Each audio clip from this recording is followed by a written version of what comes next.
Pemirsa, DPRD Kota Tomohon menggelar rapat paripurna dalam rangka pengajuan Ranperda Kota Tomohon. Ranperda ini akan menjadi pedoman sekaligus menjadi penunjang ekonomi masyarakat Kota Tomohon. DPRD Kota Tomohon melaksanakan rapat paripurna dalam rangka pengajuan Ranperda Kota Tomohon tentang pedoman nama jalan, nomor gedung, dan fasilitas umum. Wali Kota Tomohon Carol Joram Senduk menegaskan penamaan jalan di Kota Tomohon akan menjadi perhatian serius pemerintah. Jalan merupakan salah satu infrastruktur penting dalam menunjang perekonomian masyarakat. Supaya misalnya jalan ini nama apa, harus utamakan DP kearifan lokal.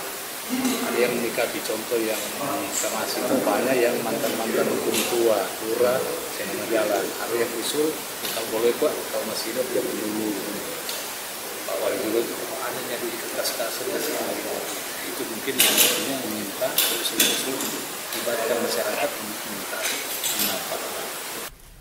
Dalam pengamatan pemerintah, penamaan jalan saat ini masih belum memiliki aturan dan pedoman. Hal ini pun cukup mempersulit upaya pemerintah dalam melakukan penataan Kota Tomohon. Dari Kota Tomohon, Brando Pusung melaporkan untuk Kawan WA TV.